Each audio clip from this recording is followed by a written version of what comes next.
Hey you guys, it's Crystal from the Abundantly Blessed Homestead, where we use the wisdom of our ancestors to make amazing, nourishing, delicious meals for our family and grow some of our own food. Today, this video is going to be covering the specific breed that we raise for meat birds.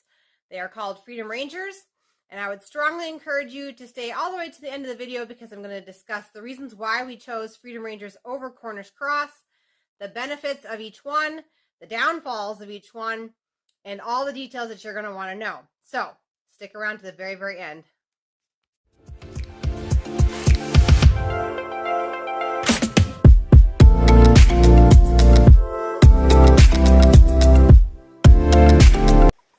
Okay, so these are our Freedom Rangers. These are almost 10 weeks old.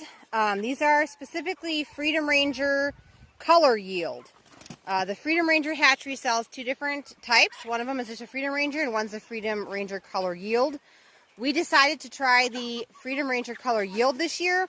I, however, will never be ordering that particular breed again. I'm going to tell you some benefits of Freedom Rangers and the difference between a Freedom Ranger, selecting a Freedom Ranger for growing meat and selecting a Cornish Cross for meat.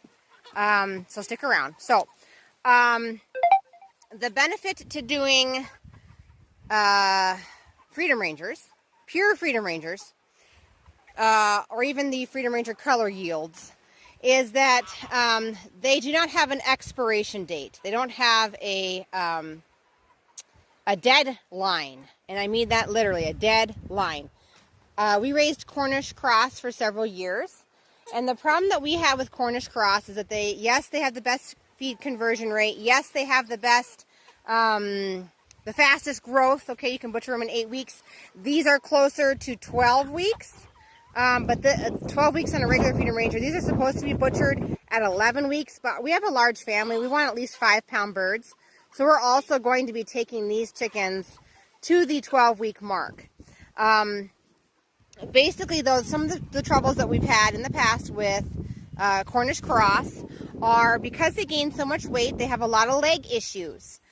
You'll find them not being able to walk because they gain weight too quickly. You'll find them with leg deformities, ankle problems, foot problems. It's just not pretty. Also, the Cornish Cross, they do not scavenge around like you see these birds doing right now.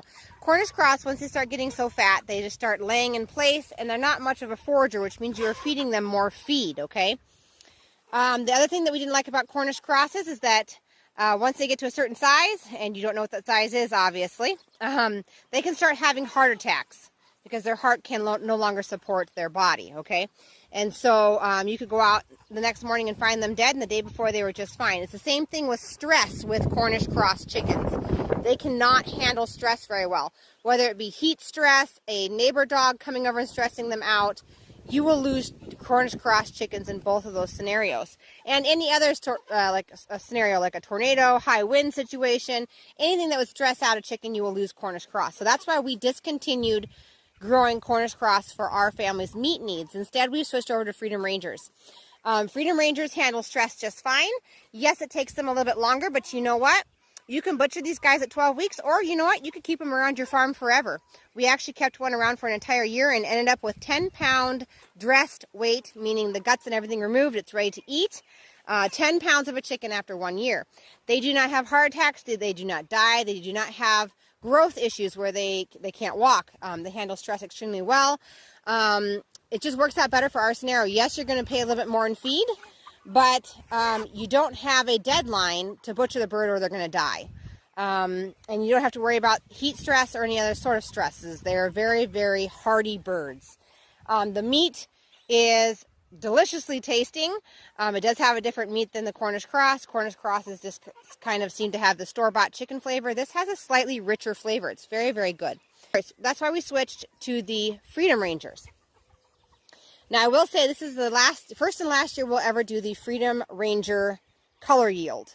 The Freedom Ranger hatchery advertises them as having white under feathers so that they are prettier when you pluck them for customers. We're not raising our birds for customers, for number one. But I believe, and I obviously can't confirm this, that they have bred a Freedom Ranger bird scenario with a Cornish Cross and come up with this mix that can be ready at 11 weeks instead of 12. Unfortunately, some of the problems that I have seen in my own flock are leg problems, which is what you get with the Cornish cross. Out of 100 birds, we've had 4 that have not been able to walk. So I know that's only 4. It's only 4% of the birds. It's still a bummer. There are some other birds walking around that also have leg and ankle issues. It's clearly from putting on the weight so quickly. We never had these issues with just the Freedom Ranger brand from Freedom Ranger Hatchery. So if I was to advise anyone, I would say please skip the color yield part of the Freedom Ranger, okay? I do have a chart, and I will be taking a picture of it or a video of it and posting it within this video of how much to feed the Freedom Rangers each week. I go ahead and I measure that out. It gets fermented, or at least soaked overnight with an acidic medium, and then they are fed on the ground. These tractors are moved at least every other day. It just depends on when the ground starts looking pretty barren, like this is where they were earlier this morning. You can definitely tell the difference between what they're in right now, and that took them 2 days.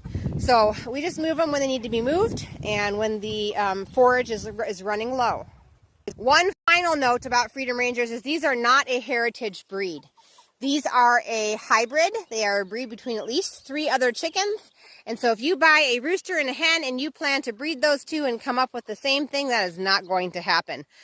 They will breed out, and their chicks will be the different breeds that they are, all mixed together. And so please do not make the mistake of buying roosters and hens and think that you're going to breed them and have a self-sustainable meat bird on your farm, because it just does not work that way.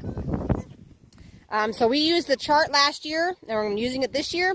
Last year, the feed chart that I'm going to share with you in this video is we end up getting at least 5-pound birds after the 12-week mark. And so it's definitely the way to feed them, I would say. I will go ahead and insert a video on the feed chart so you guys can go ahead and push pause so you guys can take a look at it and copy it and write down how much feed to feed the Freedom Rangers each day. Okay, so here is the chart. You guys might want to pause this video at this point. This is exactly week by week. And over here next to the free choices is about what they were eating per day for 51. So anyway, like for instance, week number 1, 1.5 pounds a day for 51 Freedom Ranger birds. So all of these numbers are for 51 Freedom Ranger birds per day. This is in pounds, and this is the number of weeks, okay? So down at the end, at the bottom, you'll see 897 pounds, a little almost 898 pounds for 51 Freedom Ranger birds. And they all ate 17.60 pounds per bird. This is utilizing my PVC chicken tractors.